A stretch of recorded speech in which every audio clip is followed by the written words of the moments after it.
All right, look, I'm only human. I did look into the I fell in love with my psychiatrist thing way too late. But I gotta say something. A better you starts today. I don't really have to say anything about it.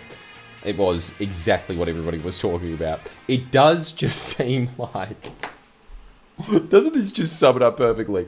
It really feels like when you are with your mates on a rowdy bash night and you're out at a strip club and then one of the guys says, yeah, she loves me, I'm going to ask for a number. And you think, don't do it, you idiot.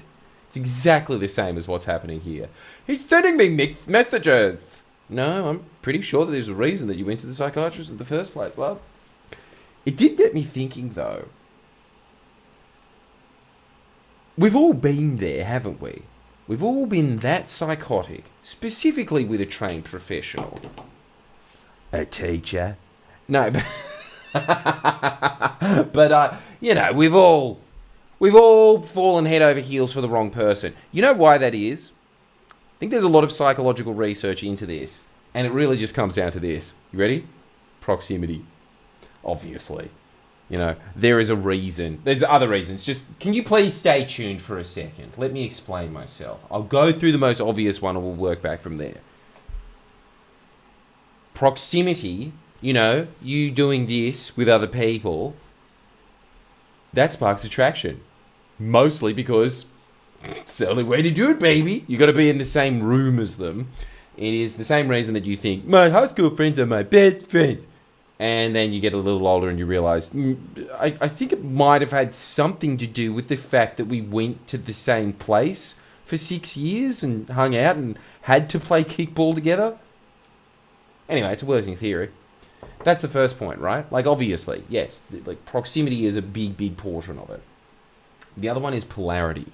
And I think that this is where it comes down to when you do fall in love with your psychiatrist, when you do fall in love with your personal trainer, when you do fall in love with your teacher. There is. The reason that a lot of that does happen is because there is a dynamic there of instructor and you know, like somebody immediately they're up on a pedestal because they are the one that is giving you advice, that is giving you a guide in life.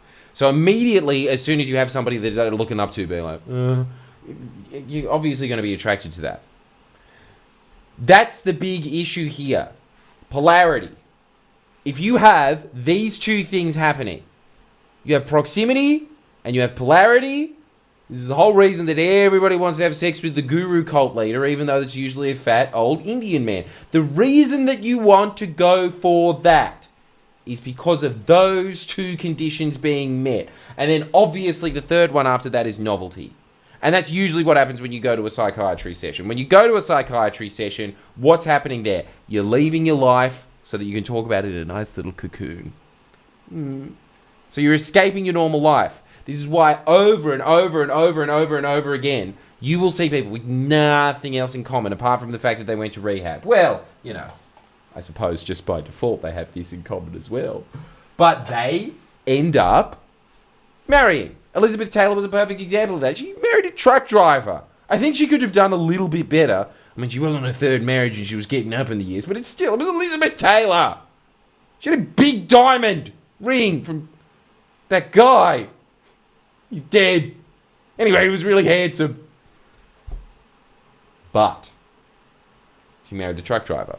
And then obviously they got the divorce really quickly after that. Why? Proximity.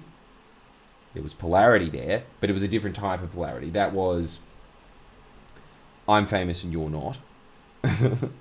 There was that kind of dynamic at play. Also, I'm imagining the truck driver was quite masculine as well. Because as a truck driver, I put meth in my ass sometimes. I don't know why that makes you manly, but that's what it... Look, that's what happens. I don't make up the rules. And then the next one after that is novelty and growth. When there is novelty in the situation, there is going to be a level of attraction. This is why, by the by, guys, don't you think? Tell me in the comments if I'm wrong. Best places to take a woman on a date, never take them to the movies. Especially because if there is an awkward sex scene in the film, and this is the first date, don't you think that it's always just a bit... Imagine during the sex scene doing this, just holding her hand.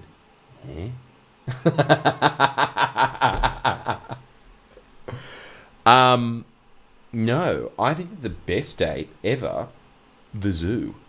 The zoo is always a great date. Theme parks. You want to take them somewhere fun. You want to take them somewhere where they're seeing a bunch of cute little animals. You want that. You want those feelings. You want the novelty. Why am I bringing this up? Because I think that if you have this general guide in life, you'll be able to go through all of it and realize, oh, that's the reason that I'm dating someone that I shouldn't be dating. Or that you ended up with somebody that you love. And that'd be a happy ending, wouldn't it? The other one's not happy at all. Let's focus on that one, just to freak you out. All of your psycho exes, why did you end up with them? It's because at least 2 of those things were met. At least 2. If it was all 3, it was a done deal. It was a done deal. That is what sparks attraction. Those 3 elements. And then that can curtail into obsession, like we're seeing with I Fell in Love with My Psychiatrist. It is incredible how big that blew up, isn't it? And if you want to know more things, make sure that you sign up to Jordan Shanks. And I'll tell you some more things. And I'll tell you things that aren't just, cheaply relating to whatever slops out there on that day. They're just being like, hey, let's talk about something else as well. No, this is better than that. This is way better. Behind the paywall, that is me really, really researching something and then saying, all right, it's go time, guys. This is the good stuff. And each of those ideas, I'm telling you right now, life-changing. All you have to do is start implementing them. And I can guarantee that your life will get better. Massive improvements. I hear it constantly, all the time. Make sure you sign up for that. And if you want your life to improve even more, make sure that you come to my seminars in Sydney. I've got 5 of them throughout September, every single Tuesday, one after the other. Bravo me.